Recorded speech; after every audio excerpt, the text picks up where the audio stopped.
Salut! Aujourd'hui je vais vous parler des relations à distance parce que ça fait la 3e fois que je vis cette situation avec la même personne et du coup je commence à connaître le truc un petit peu sur le bout des doigts.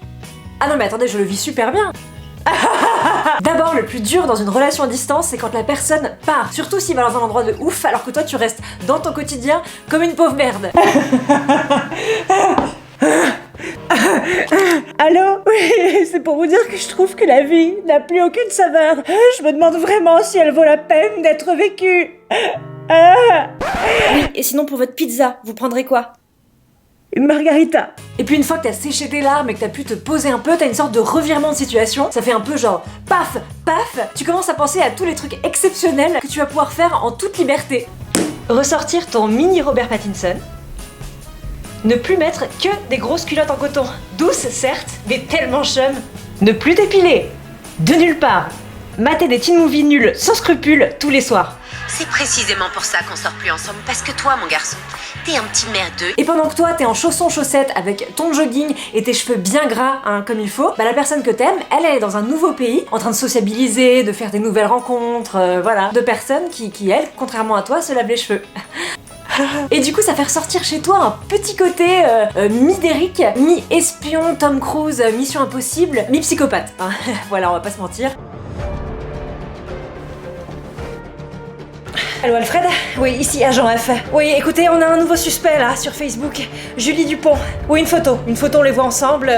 Ils rigolent, ça m'a tout l'air d'être un nightclub. Oui, je vois, ils ont un truc au bout du bras, dans la main. Une bière peut-être, un verre. Oui, vérifiez son statut sur Facebook. Regardez si c'est en couple. Oui, puis checker son compte LinkedIn aussi, on va appeler ses anciens employeurs. Oui, parce que quand t'es séparé comme ça de ton mec ou de ta meuf par la distance pendant très longtemps, t'as une sorte de vision un peu déformée de la réalité. Genre tu prends tout beaucoup trop à cœur et un mini truc devient un énorme truc, une montagne gigantesque, un mont, une énorme montagne, l'Everest, le Kilimandjaro, les Pyrénées. Par exemple, quand ton mec ou ta meuf te dit hier soir, oh bon, on se fait une petite soirée posée dans un bar avec deux potes, voilà, tranquille quoi. Bah toi, tu entends? Hier soir, on a fait un strip poker avec des top modèles californiens dans un bar à striptease. C'était la meilleure soirée de ma vie. Allez, puis je te quitte. Et du coup, forcément, toi aussi, tu te sens obligé de dire que tu fais des trucs de malade, alors que pas du tout. Hein, globalement, t'es juste sur ton canapé la plupart du temps à manger des chips au vinaigre. Ce que j'ai fait moi ce soir? Oh là là, oh waouh! J'ai croisé, tu ne devineras jamais qui d'ailleurs, bah Jean-Eudes. Et si, tu sais, je t'en ai parlé, mon ancien plan cul. Ouais, tu sais, le super bon coup. Ouais, voilà, du coup je l'ai croisé, du coup il m'a proposé d'aller au ciné. Et sur la route, on croise qui? On croise DiCaprio qui me voit et qui me fait un compliment sur ma coupe de cheveux. J'étais là, attends Léo, ça va, on n'a pas élevé les cochons ensemble. Et après, on arrive devant le ciné, et là je me dis, vas-y, je jette un détritus dans la poubelle, que vois-je un sac. Et en fait, dedans, il y avait 100 000 $. Donc bah voilà. Petite soirée. Et parfois quand tu t'appelles à l'improviste sur Skype ou sur FaceTime, bah du coup c'est un peu chaud pour dissimuler ton gros mytho.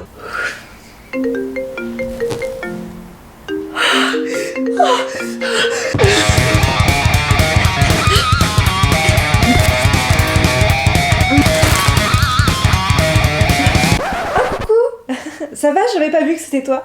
Bon, et normalement, après toutes ces cabrioles un peu folles, ça commence à se stabiliser. Vous commencez un petit peu à trouver votre rythme de croisière. Oui, c'est comme ça que je mime une croisière. Vous avez vos petits moments où vous vous appelez, où vous envoyez des messages, et c'est très sympa, c'est très sympa. Allô?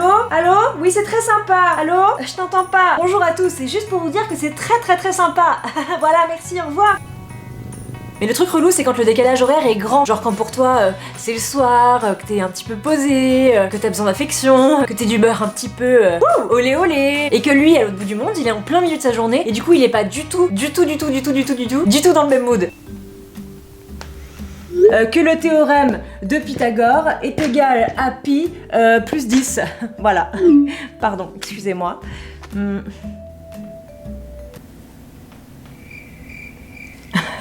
Bonjour.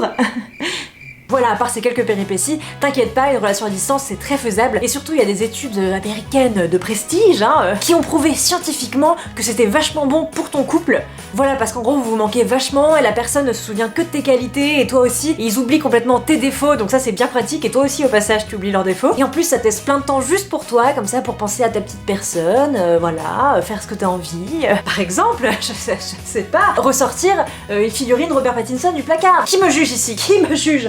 Tu me juges, cocoon? Qui veut se battre? Quelqu'un veut se battre? Dis-moi en commentaire si toi aussi t'as déjà vécu une relation à distance, et si t'as bien aimé la vidéo, tu peux mettre un petit pouce bleu et t'abonner. Et ça serait sympa. Non mais Robert, c'est pas la peine de de faire la tête comme ça, de bouder. Excuse-moi, mais tu savais bien que c'était pas possible entre nous pendant ces quelques mois, mais voilà, là on a tout le temps pour nous, pour profiter. Allez, arrête de bouder, Robert, retourne-toi s'il te plaît. Il faut vraiment que tu m'excuses, que tu comprennes, c'était pas possible que je te mette ailleurs que dans le placard pendant quelques temps. Mais voilà, toi qui n'aimes pas le soleil, je veux dire, de quoi tu te plains?